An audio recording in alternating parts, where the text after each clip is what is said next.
أعوذ بالله من الشيطان الرجيم.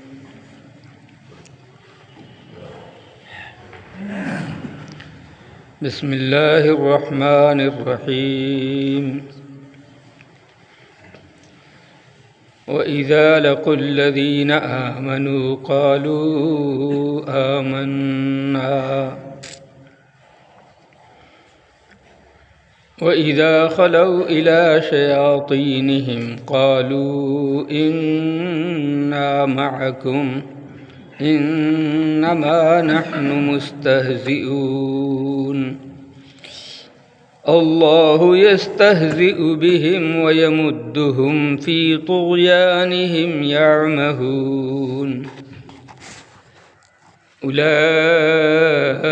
الذين اشتروا الضلالة بالهدى فما ربحت تجارتهم وما كانوا مهتدين مثلهم كمثل الذي استوقد نارا فلما أضاءت ما حوله ذهب الله بنورهم وتركهم في ظلمات لا يبصرون صم بكم عمي فهم لا يرجعون أو كصيب من السماء فيه ظلمات ورعد وبرق يجعلون أصابعهم في آذانهم من الصواعق حذر الموت والله محيط بالكافرين يكاد البرق يخطف أبصارهم كلما أضاء لهم مشوا فيه وإذا أظلم عليهم قاموا ولو شاء الله لذهب بسمعهم وأبصارهم إن الله على كل شيء قدیر.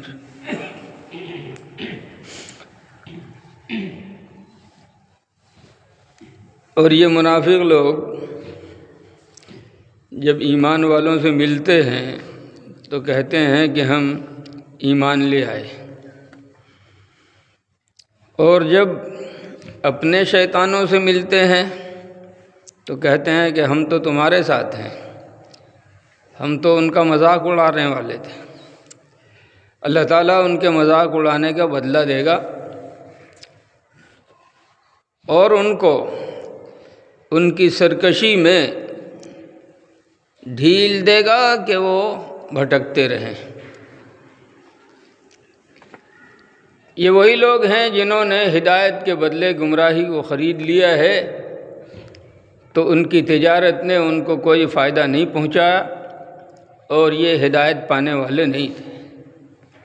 ان کی مثال اس شخص کی طرح ہے جس نے آگ جلائی، اور جب اس آگ نے اپنے چاروں طرف کو روشن کر دیا تو اللہ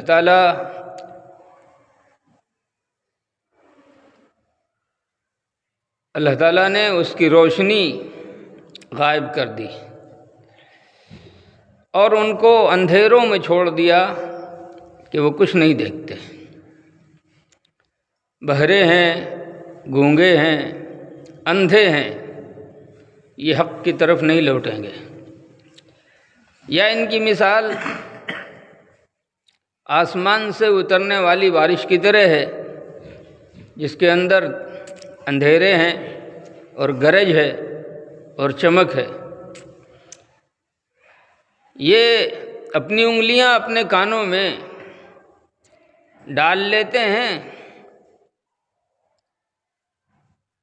بادلوں کی گرج سے، موت کے خوف سے، اور اللہ تعالیٰ کافروں کو گھیرنے والا ہے.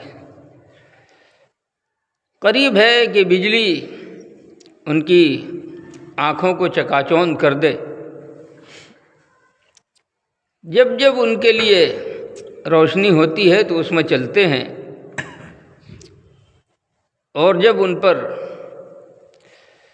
اندھیرا چھا جاتا ہے تو ٹھہر جاتے ہیں، اور اگر اللہ چاہے تو ان کے سننے کی طاقت کو اور ان کی نگاہوں کو ختم کر دے۔ بے شک اللہ تعالیٰ تمام چیز پر قادر ہے۔ یہ منافقوں کا حال اللہ تعالیٰ بیان فرما رہے ہیں۔ میں نے عرض کیا تھا کہ منافق وہ کہے جاتے ہیں جن کے دل کے اندر کفر چھپا ہوا ہو، وہ اندر سے ایمان بالکل نہیں لاتے، ہاں اوپر سے دکھاوا کرتے ہیں کہ ہم ایمان لانے والے ہیں۔ میں نے یہ بھی عرض کیا تھا کہ جو منافق تھے وہ مسلمانوں کے ساتھ نمازوں میں جماعت میں بھی شریک ہو جایا کرتے تھے، بلکہ دیکھتے تھے کہ مال غنیمت ہاتھ آئے گا، نفع کی امید ہے، تو جہاد کے لیے جب قافلہ روانہ ہوتا تو اس میں بھی شریک ہو جاتے، لیکن اندر سے یہ ایمان والے نہیں تھے۔ انہی لوگوں کا دوسرا حال بیان کیا گیا ہے کہ ایمان والوں سے ان کی ملاقات ہوتی ہے تو کہتے ہیں ہم تو ایمان والے ہیں، ہم ایمان لے آئے، اور جب اکیلے اپنے شیطانوں کے ساتھ ہوتے ہیں، یعنی کافر، بڑے کافر سرداروں کے ساتھ، تو کہتے ہیں کہ ارے ہم تو تمہارے ساتھ ہیں، ہم تو ان کا صرف مذاق اڑا رہے تھے۔ شیطان یہاں کافروں کو کہا گیا، جب بات چل رہی تھی اعوذ باللہ من الشیطان الرجیم کی، تو اس سلسلے میں یہ عرض کیا گیا تھا کہ شیطان صرف وہی نہیں ہے جو ابلیس کی نسل کا ہے یا ابلیس کی اولاد ہے، بلکہ اس جیسا کام جو بھی کرے اور اس کے اندر پکا ہو جائے اس کو بھی شیطان ہی کہا گیا۔ قرآن کریم کی آیت گواہ ہے، وَكَذَلِكَ جَعَلْنَا لِكُلِّ نَبِيٍّ عَدُوًّا شَيَاطِينَ الْإِنسِ وَالْجِنِّ،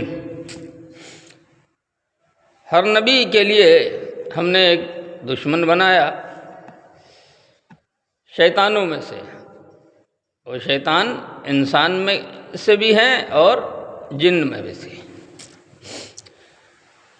جن کا جو شیطان ہے وہ خصوصاً ابلیس کی نسل کا ہے، لیکن اس کے نقش قدم پر بالکل وہی کام جو کر رہا ہے، حالانکہ پیدا ہوا ہے انسانوں میں، تو قرآن نے اس کو بھی شیطان ہی کہا ہے۔ یہاں پر مطلب یہ ہے کہ جو لوگ کفر میں پکے ہوتے ہیں، جی وعلیکم السلام،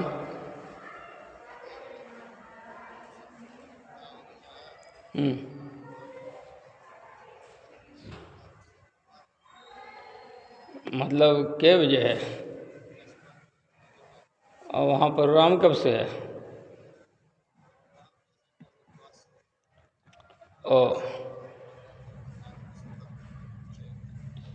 اچھا،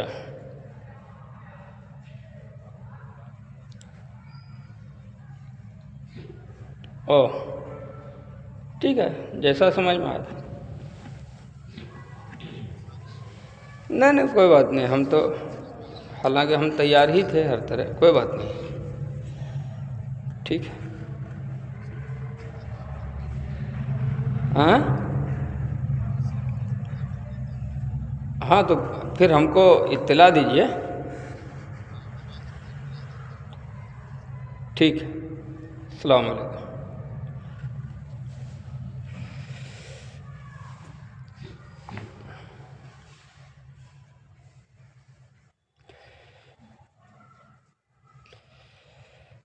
مولانا اسجد ناظری صاحب کا فون تھا، ابھی اصل میں مجھ کو پٹنہ نکلنا تھا، وہاں جمعیت کی میٹنگ ہے کل، تو وہی بول رہے تھے کہ مطلب دیکھتے ہیں اگر ایسا ہوتا ہے تو کل صبح نہ جا کر کے، موسم بہت ٹھنڈا ہے، آپ کو آنا ہوگا یہاں پھر کرنا ہوگا، تو غریب رتھ سے ٹکٹ بنواتے ہیں۔ وہ ٹھیک ہے، بنوائیے، جب ہوگا تو دیکھیں گے۔ اعوذ باللہ من الشیطان الرجیم۔ تو اس نسبت سے یہ جو بڑے کافر لوگ تھے یا منافقوں کے بالکل پکے سردار لوگ تھے، ان کو شیطان کہا گیا ہے، اور عام منافقین کا حال یہ بتایا گیا کہ یہ مسلمانوں کے ساتھ ہوتے ہیں، کہتے ہیں ہم تمہاری طرف ہیں، ہم بھی ایمان لانے والے ہیں، اور جب وہ اکیلے ہوتے ہیں، وہاں کوئی ایمان والا نہیں ہوتا، تو کہتے ہیں ارے ہم تو تمہارے ساتھ ہیں، ان کا تو ہم مذاق اڑا رہے تھے۔ قرآن کریم کہتا ہے اللہ یستہزئ بہم، وہ کیا مذاق اڑائیں گے، وہ کیا مذاق اڑائیں گے۔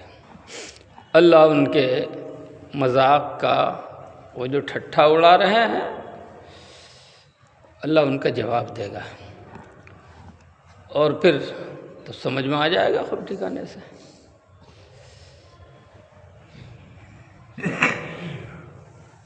روح المعانی قرآن کریم کی تفسیر کی ایک بہت معتبر کتاب ہے عربی میں۔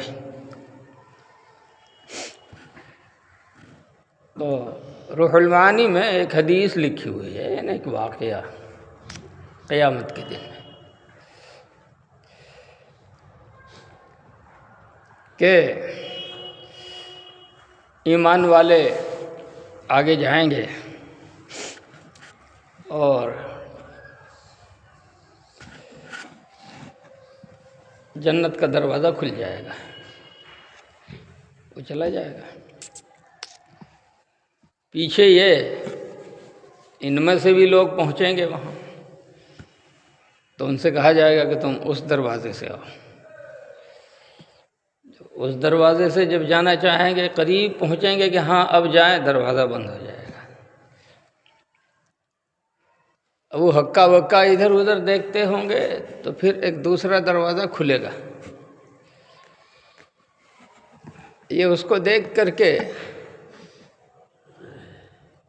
دیکھے گا، کچھ دیر تک دیکھے گا، اس کے بعد پھر اس کے قریب جانا چاہے گا کہ کوئی راستہ نہیں ہے، ادھر تو مصیبت ہی مصیبت ہے۔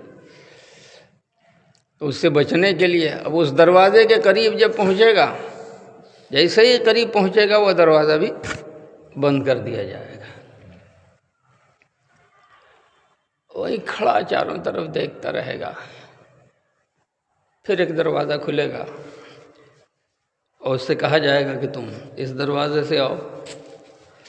وہ دیکھے گا کہ 2 مرتبہ تو میرے لیے دروازہ بند ہو چکا ہے، اب جاؤں کہ نہ جاؤں، ہاں جاؤں، اور پھر اس کو مصیبت میں گرفتار کر دیا جائے گا۔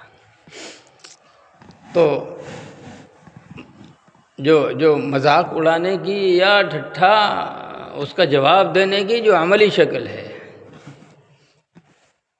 وہ اختیار کی جائے گی، ورنہ آپ یہ سمجھ لیے کہ کسی کا مذاق اڑانا یہ اللہ کی شان کے خلاف ہے۔ کسی کے ساتھ ٹھٹھا کرنا، مخولی کرنا، یہ اللہ کی شان کے خلاف ہے۔ کیوں؟ جہالت کی وجہ سے ہوتا ہے، یہی وجہ ہے قرآن کریم میں ایک واقعہ ذکر کیا گیا ہے۔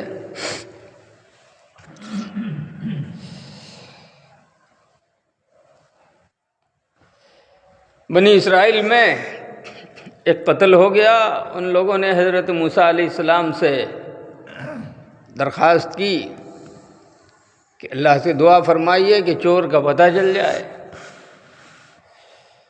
وہی آئی، موسیٰ علیہ السلام نے ان سے کہا ان اللہ یأمرکم ان تذبحوا بقرہ، اللہ حکم دیتا ہے کہ گائے ذبح کرو۔ قالوا اتتخذنا ہزوا،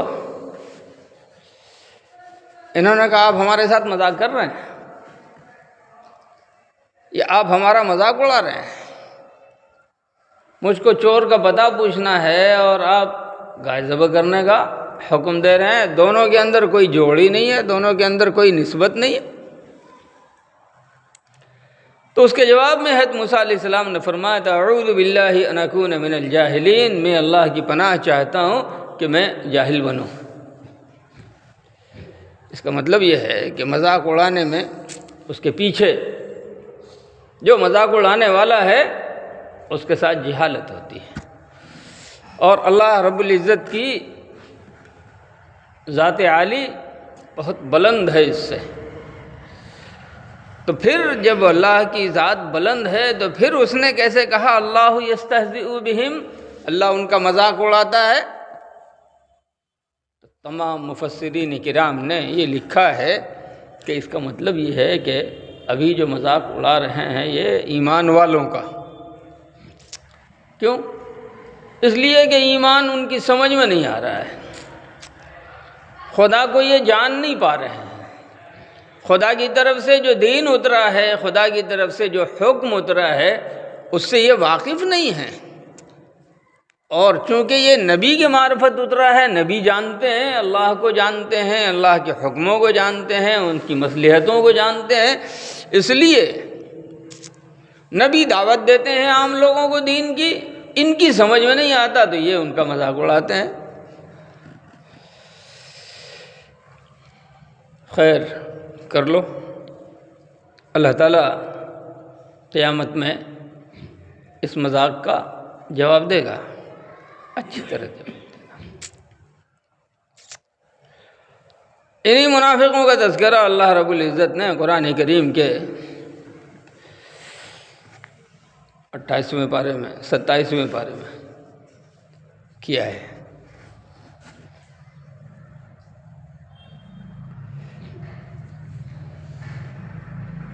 کہ ایمان والوں کو روشنی دی جائے گی، اور وہ روشنی ہوگا وہاں بالکل گھپ اندھیرا، بالکل کچھ بھی کسی کو دکھائی نہیں دے گا۔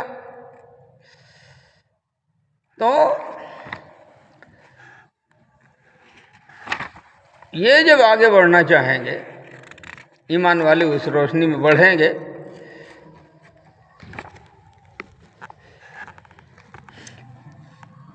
تو یہ منافق لوگ ان سے کہیں گے کہ ارے بھائی ذرا ٹھہرو، ہم کو بھی چلنا ہے اس روشنی میں، دنیا میں تو ہم تمہارے ساتھ رہتے تھے، تمہارے ساتھ ہمارا معاملہ تھا، تعلقات تھے۔ تو ان سے کہا جائے گا کہ نہیں،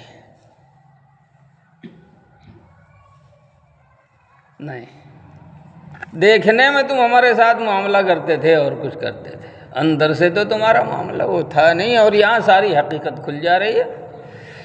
یوم یقول المنافقون والمنافقات، جس دن منافق مرد اور منافق عورتیں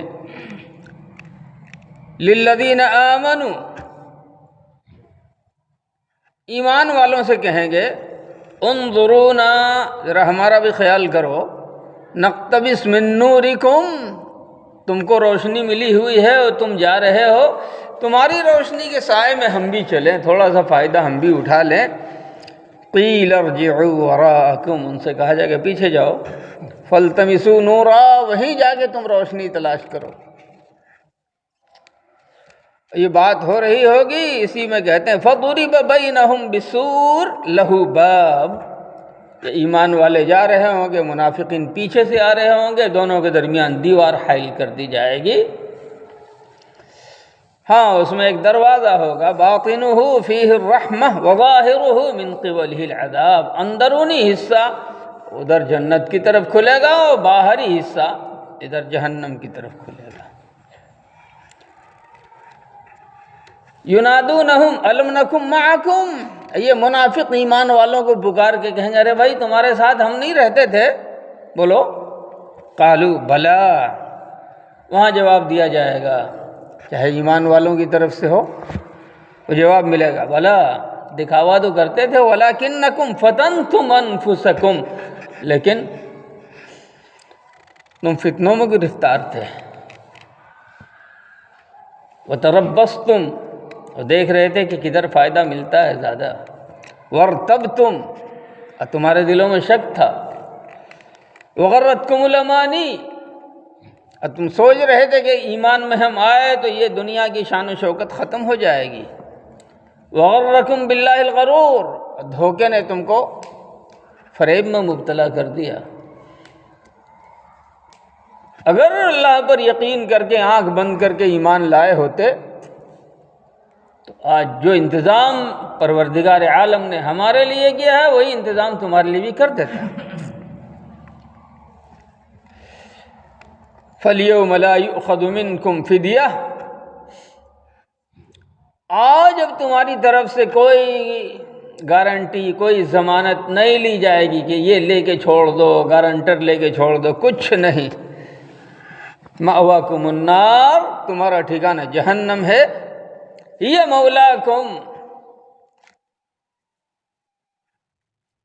وہی تمہارے رہنے کی جگہ ہے، وبئس المصیر، اور برا ٹھکانہ ہے۔ میں نے عرض کیا کہ یہ جو انہوں نے کہا کہ ہم تو مذاق اڑاتے ہیں، اور اللہ نے فرمایا کہ اللہ یستہزئ بہم، اللہ ان کو کا مذاق اڑائے گا، تو اس کا یہی مطلب ہے، ایسے انتظامات کیے جائیں گے جواب میں۔ اور میں نے ایک بات اور عرض کی تھی کہ ظلم کا بدلہ ظلم، انصاف ہے، برائی کا بدلہ برائی، انصاف ہے۔ ابتداءً شروع سے اگر کوئی کسی کو کچھ کرتا ہے اور زیادتی اس کی طرف سے ہوتی ہے تو وہ مجرم ہے، لیکن اگر کسی نے کچھ کہا اور جواب میں اس نے بھی کہہ دیا تو یہ جرم نہیں ہے۔ اور چونکہ ایمان والوں نے تمام تر زیادتی برداشت کی ان لوگوں کی، اپنے طرف سے کچھ نہیں کیا، تو اب جواب اللہ کی طرف سے ہوگا۔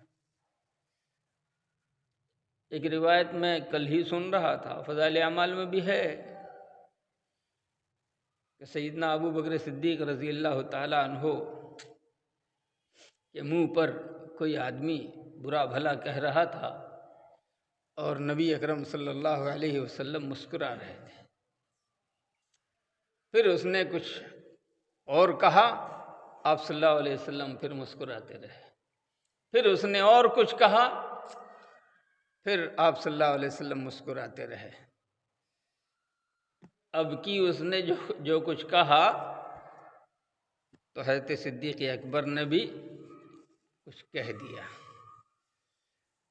جیسے ہی حضرت صدیق اکبر نے جواب دیا، نبی اکرم صلی اللہ علیہ وسلم منہ پھیر کر کے تشریف لے گئے۔ پوچھا گیا، یا رسول اللہ صلی اللہ علیہ وسلم، بلکہ پوچھنے والے خود صدیق اکبر ہیں، یا رسول اللہ صلی اللہ علیہ وسلم، وہ مجھ کو برا بھلا کہہ رہا تھا، آپ مسکرا رہے تھے، وہ برا بھلا کہہ رہا تھا، آپ مسکرا رہے تھے، اور میں نے ذرا ایک جواب دیا تو آپ پھر تشریف لے گئے پیٹ پھیر کر۔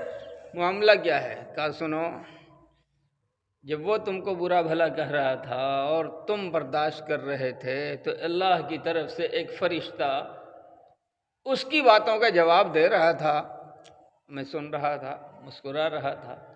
پھر جو اس نے دوسری بات کہی تو اللہ کی طرف سے وہ فرشتہ ہی اس کا جواب دے رہا تھا۔ پھر تیسری مرتبہ جو اس نے بات کہی تو اللہ کی طرف سے فرشتہ وہی اس کا جواب دے رہا تھا۔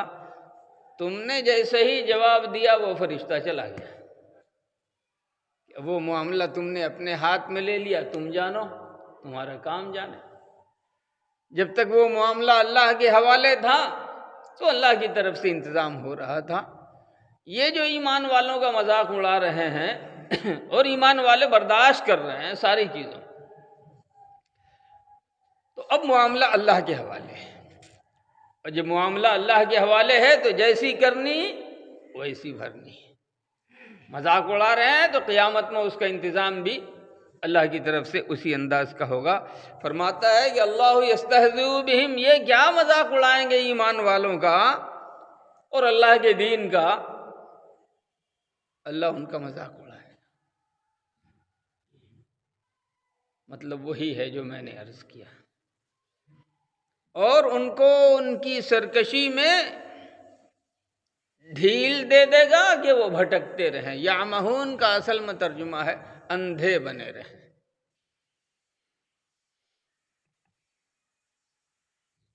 عین میم یا عما، اس کے معنی آتے ہیں اندھا پن۔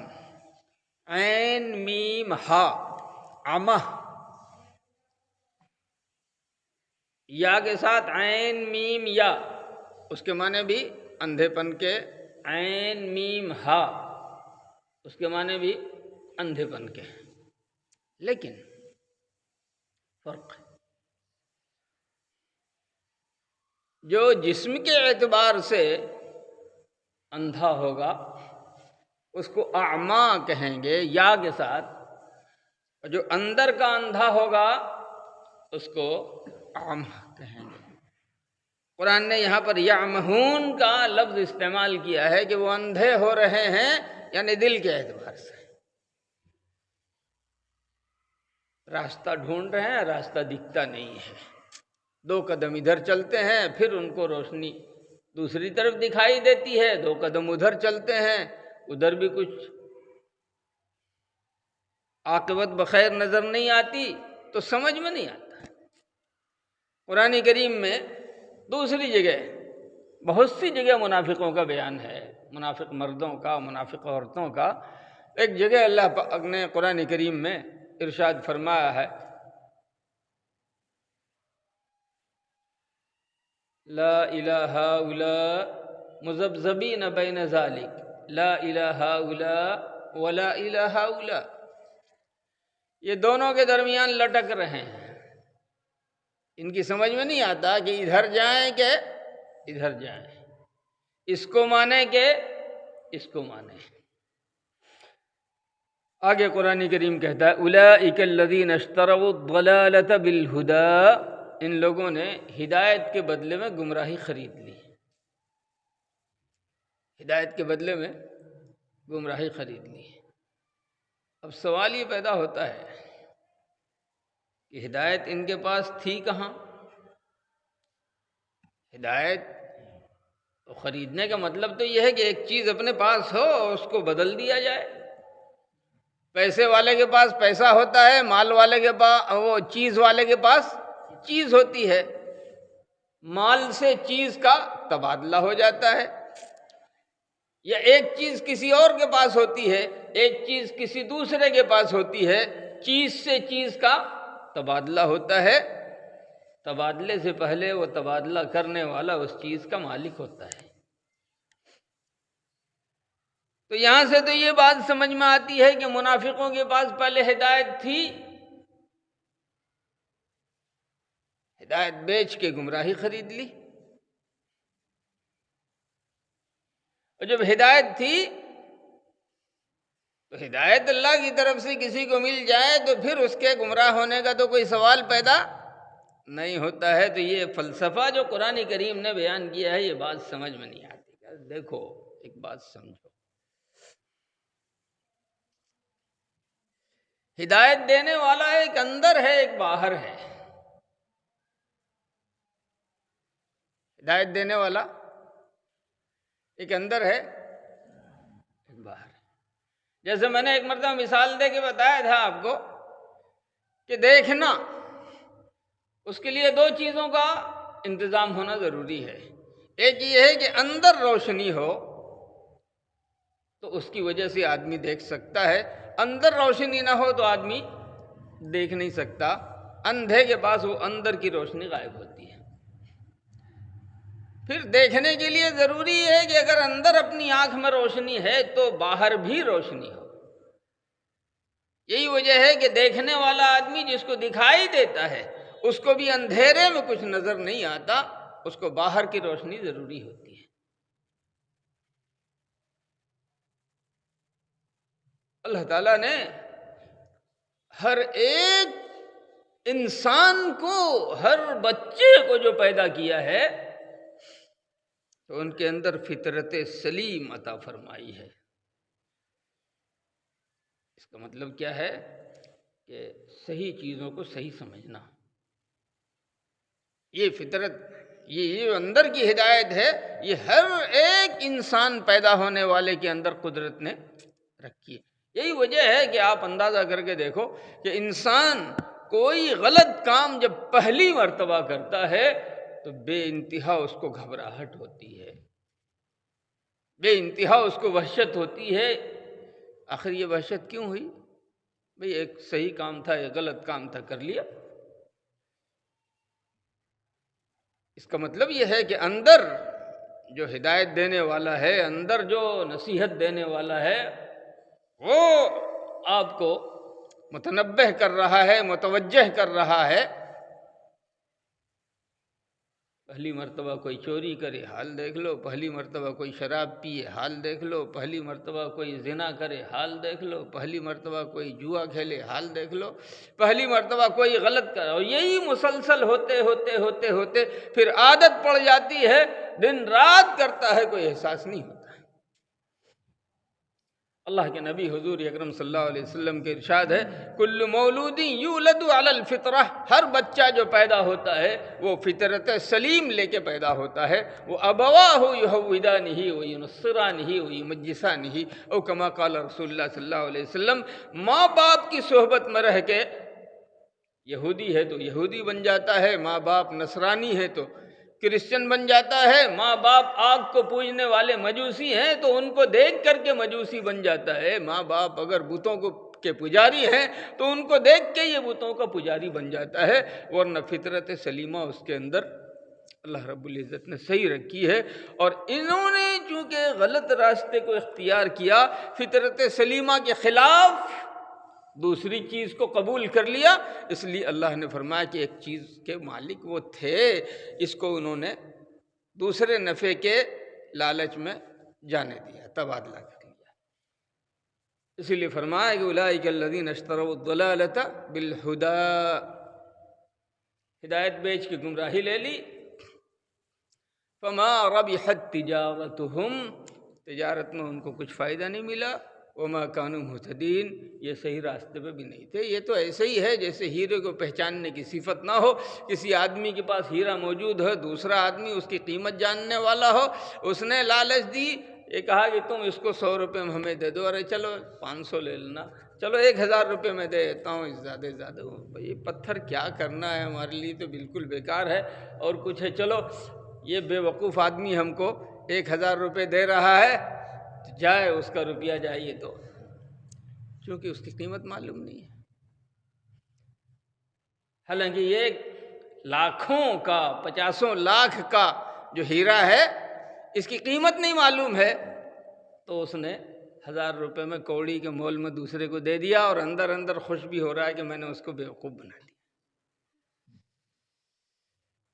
بالکل یہی حال ہے گمراہی اختیار کرنے والے لوگوں کا، دنیا کے تھوڑے سے نفع کے لیے انہوں نے آخرت کا کتنا بڑا نقصان کیا ہے، کتنا بڑا نقصان کیا ہے کہ کھربوں کھرب سال کی زندگی بن سکتی تھی ان کی اگر یہ فطرت سلیم پہ قائم رہتے، لیکن اس کو انہوں نے برباد کر دیا تھوڑے سے نفع۔ وما کانوا مہتدین، یہ ہدایت پہ بھی نہیں۔